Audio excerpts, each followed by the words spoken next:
দ্বিতীয় মেয়াদে অবৈধ অভিবাসীদের দেশছাড়া করা এবং কঠোর ভিসা নীতির জন্য বারবার আলোচিত সমালোচিত হয়েছেন মার্কিন প্রেসিডেন্ট ডোনাল্ড ট্রাম্প। এবার অভিবাসন প্রত্যাশীদের যুক্তরাষ্ট্রে বসবাসের ভিসা নীতিতে নতুন সংযোজন আনতে যাচ্ছে ট্রাম্প প্রশাসন। হৃদরোগ, ডায়াবেটিস বা স্থূলতার মতো স্বাস্থ্য সমস্যা থাকলে বাতিল হয়ে যেতে পারে মার্কিন মুলুকে বসবাস সংক্রান্ত ভিসার আবেদন।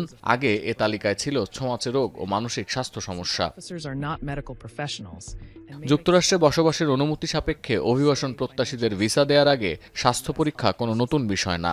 যক্ষ্মার মতো সংক্রামক রোগের পরীক্ষা ও আবেদনকারীর টিকা গ্রহণের ইতিহাস যাচাই ছাড়া আগেও ভিসা দিত না ওয়াশিংটন। তবে নতুন নির্দেশনায় স্বাস্থ্য বিষয়ক অনেকগুলো নিয়ম যোগ করা হয়েছে। এতে করে আবেদনকারীদের আরও যাচাই বাছাইয়ের সুযোগ পাবেন ভিসা কর্মকর্তারা।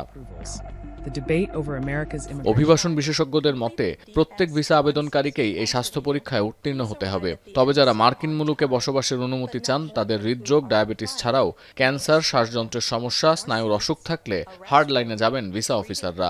সিবিএস নিউজ বলছে, সরকারিভাবে নগদ অর্থ সহায়তা বা দীর্ঘমেয়াদী চিকিৎসা সেবা ছাড়াই আবেদনকারী পুরো জীবদ্দশায় এ ধরনের চিকিৎসা খরচ বহন করতে পারবেন কিনা তাও বিবেচনা করবেন ভিসা অফিসার।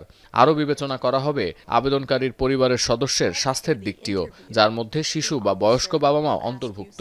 এই পরীক্ষার ভার দেয়া হবে মার্কিন দূতাবাস নিযুক্ত চিকিৎসককে।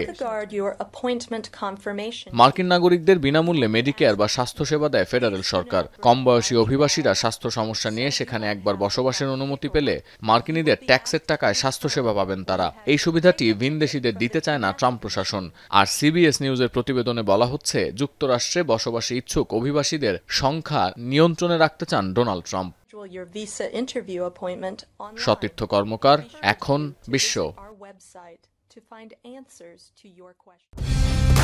কালার এক্সপার্ট, জর্জ স্যাপ এবং মাইল্ড অন হ্যান্ডস টেকনোলজি সমৃদ্ধ অরিক্স ক্রিস্টাল ওয়াশ আপনার লন্ড্রি এক্সপার্ট।